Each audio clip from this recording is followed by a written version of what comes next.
All right, y'all, welcome back to the show. It's Antiwar Radio. I'm Scott Horton, and now I'm joined on the phone by Marc Guttman. He's the editor of two books, Why Liberty and Why Peace. Welcome, Marc. How are you? I'm good, Scott. How are you doing? I'm doing great. I'm sorry, do you have a website here I can mention? I do. You do. It's y-peace.com. That's right. All right, good. Wow, what a book. Cool. I like sometimes when I introduce somebody on the show, I get to shame myself in front of everyone. I could have been in this thing, I blew it. You should have been. I completely blew it. But I thought that I had to write about myself and why I was a peacenik. But it turns out that there's all kinds of different stuff in here that's not like that at all. So yeah, maybe I could have gotten away with just sending in the kind of thing that I wanted to write instead. But I don't know. Man, I encouraged you. I was prodding you a few times there. Yeah. No, I completely blew it. But I was really busy. I know. So that'll be part of my excuse. Anyway, what a great thing. Here, let's talk about, you just talk about who all is in here, and then we can go through and you can tell us all about your favorites, et cetera, like that. Sure. Well, it's a great collection. I'm really happy with how it came together. I got a lot of interesting and intelligent people with some pretty compelling stories, having to do with state aggression and wars they've been involved in, police abuse they've suffered, or just people like me and hopefully you that maybe hasn't suffered too much but is aware and alert to what's going on and have some pretty important ideas about what's going on. And I got people from 34 countries, or stories from 34 countries, 5 continents, dating back to early part of the 20th century to current events. Hey, cool. I'm right here in the introduction. Yeah. Oh, yeah. 'Cause Antiwar Radio has been a big influence for me. Wow. Well, good. Cool. Thanks for the mention. That's very kind of you. And then here's chapter 1. It's by Philip Giraldi. Yeah. Yeah, he writes a great article about just how he kind of, for a long time, thought U.S. hegemony around the world was a good and positive thing, and happened to see this picture of a small boy killed by a U.S. bomb in Iraq, and he was sitting having breakfast with his grandson, and started tearing up and realizing that maybe not everything we're doing is so great. Yep. Well, boy, has he become an important asset to the anti-war community in this country. Yeah. Well, life's just a bunch of moments, ain't it? Tell you what. All right, well, so yeah, now go through and tell us, hell, you got 20 minutes, well, 15 anyway, to tell us about who all's in this book, what all awesome things they wrote. Give us your best infomercial for Why Peace. All right. I don't know if I was quite prepared for that, but I'll give it a try. I mean, we got people from across different spectrums, different cultures, genders, religions, political spectrum. We have some progressives and libertarians, maybe some former conservatives. One great aspect of the book is there's several stories of people with very dynamic changes in their outlook. People who, either believe in some sort of intervention or favor some sort of government policy, and then through experience or witnessing the experiences of others, dramatically changed their opinion and became activists. Yeah, I was always a reluctant activist. This isn't something, I was happy to go on and live my life and snowboard and travel and backpack, and after a while just learning and seeing what was going on in the world, realized that state aggression is just too harmful to too many people, and felt like I needed to get involved, and thought a book like this would, much like your show, raise awareness, all in the interest of discovery and truth and peace and prosperity. And like I said, I think the book came together great. I think I've got a lot of fantastic feedback so far. People are really happy with it. And I would encourage all your listeners to grab a copy. It's on paperback. It's also on Kindle, iBooks, Nook. And it's a great collection of 78 people, like I said, from around the world. Yeah. Well, and tell us some of these names of some of the authors in here, because I think that'll pretty much get a lot of your sales done. right Oh, there. well, if we're going for some notoriety, Yeah. like you said, Phil Giraldi, Les Roberts, he writes a really incredible piece just about his doing his research in war zones and things he's uncovered. Dahlia Wasfi, Francis Boyle, international humanitarian lawyer, Ross Caputi, Harry Brown, the late great, Stephen Horowitz, Lou Rockwell, Richard Cummings, Karen Yeah, see, Kotowski. now, I was going through earlier in the show, and I saw Richard Cummings in here, and I got all excited, and I spent the whole rest of the segment selling everyone on going to corpwatch.org or getting their hands on this book and reading his important article that he wrote originally for Playboy.com, Lockheed Stock and Two Smoking Barrels. That piece alone is worth the price of this book, whatever you're charging. Yeah. Well, I mean, like you said, it's free on the internet. But, yeah, I mean, it's a great addition to the book. I contacted Richard, to contribute, and he said he really wanted to use Lockheed Stock and Two Smoking Barrels.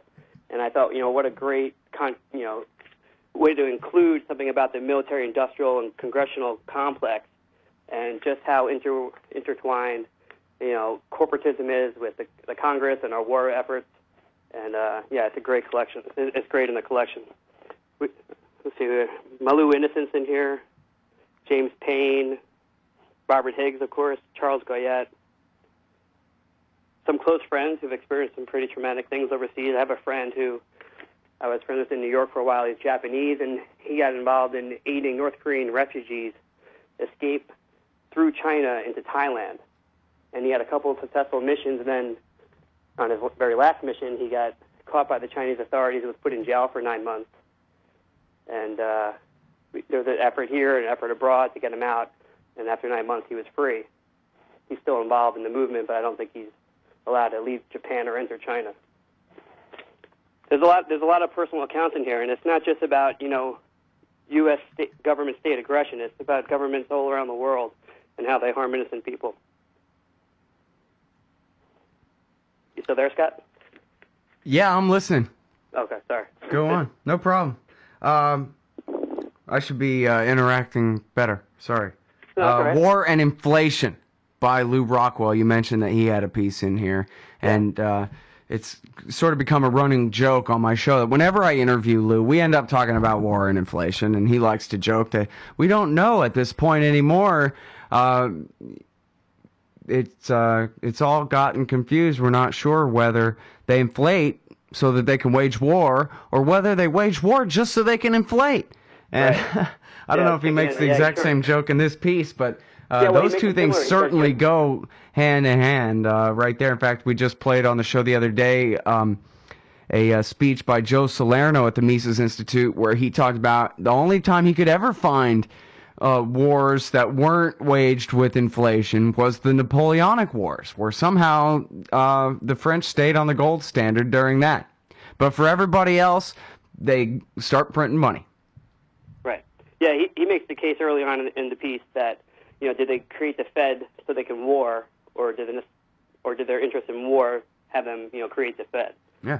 Well, I mean, hey, it was the very same men. You go back and look at the history of the origin of the Federal Reserve and the Woodrow Wilson administration, and the men who got us into war on the side of Britain and France in that one. Well, there's a strong correlation in the personalities at play. Let's say that. Yeah. I'll just read the first couple lines of his piece here. It says the U.S. Central Bank, called the Federal Reserve, was created in 1913. No one promoted this institution with the slogan that it would make wars more likely and guarantee that nearly 500,000 Americans would die in battle in foreign lands, along with millions of foreign soldiers and civilians. Damn right. All right, hold it right there. We'll be right back, everybody, with Marc Guttman, editor of Why Peace. This thing is awesome. This belongs on your shelf. All right, y'all, welcome back to the show. It's Anti-War Radio. Gareth Porter's still coming up on the show to talk about the war in Afghanistan. And if Fitzy G reminds me in the chat room, I'll try to ask him about Iran's breakout capability and how long it's expected to take them if they chose to break out and go for a nuke to get from where they are to enough weapons-grade uranium to make a bomb or two, which I think is the operative question. Let's see what Garris says. I think the consensus is at least, from 6 months to a year, something like that, Fitz, but I don't have very good footnotes for you on that. David Albright's never a good footnote. Anyway, I'm sorry. We got Marc Guttman on the line. He is the editor of Why Peace? And it's something else. This thing is, 500 and almost 600 pages here. 600 pages with notes. A collection of essays by a great list of authors, many libertarians, and many other great people, experts, and people with firsthand experience. Of course, here's one by Peter Van Buren, the renegade from the State Department, occupying Iraq State Department style. You want to talk about that, Mark? Yeah, he just talks about the huge embassy in Iraq and the State Department's private military, and just how we're going to have a long-term presence there for a long time. Gets a good bit more involved in that, but it's a really good piece in the book, too. And this book isn't only about, military aggression. This is all about, state aggression on every level, down to the most basic levels of authoritarianism. I mean, there's a story of campesinos in Colombia being pushed off their land because their crops are all dead from drug war fumigation trying to kill cocoa crops and things like that. I mean, there's a big, array of discussion here. It's pretty, like I said, it's a great collection. Yeah, that Joe Biden is one hell of a terrorist, isn't he? He makes Bin Laden look like a nobody. Here's one by Pepe Escobar. This will get some copies sold. Hey, everybody. There's an essay by Pepe Escobar in here. It's called From Guernica to Fallujah. I've never read that. That sounds interesting. Sounds really, really important. There's a story that, I think Fallujah, that's really important to a lot of people in the world, but maybe not so much to Americans. But, boy, it should be. Oh, it really should be. Ross Caputi, who was a U.S. soldier in Fallujah at the time, writes an incredible piece in the book, too, about his experience in Fallujah. Who's that again? Ross Caputi. Uh-huh. He's married to Dahlia Wasfi, actually, who's also in the book. Oh, I see. I actually saw that Josh Stieber has a piece in here, Battle for the Mind in the Heart of War, and people might remember his name. He's been on the show before. He and his buddy Ethan McCord were, I guess, one or the other. I guess it was Ethan McCord was the guy that's one of the people on the ground in the Collateral Murder video, the slaughter of the Reuters reporter and other innocents by the Apache helicopters there in Solder City in 2007. But it's their division as well that's featured in the book, The Good Soldiers by David Finkel, and both Josh Stieber and Ethan McCord both said on this show, two confirmed sources, that they both heard and saw with their own eyes and ears their commander, Lieutenant Colonel, I believe it was, Kozlarich, that if an IED goes off, they are to kill anyone around. 360-degree fire, that's the price they pay for not stopping somebody from planting a bomb. That kind of thing. And which, of course, is a war crime, and, of course, nobody cared, but I think it's important. I guess Iraqis cared. No Americans cared. Well, he ended up leaving the Army as a conscientious objector, and he talks about how he was treated by his platoon leader for a long time, pretty terribly, while he was undergoing the process, and then when he finally is leaving, how he gets a lot more respect. There's several soldiers in here. There's actually some former generals. There's a Pakistani brigadier general who was involved in putting down insurgencies throughout his career, North India and Bangladesh and parts of Pakistan. And then when he was helping Kashmiris in their insurgency, kind of surreptitiously, against the Indians, he realized just how horrible what he had been doing to the insurgents for all these years had been, and he had a real about-face in his thinking. Wow. And there's another, what's his name?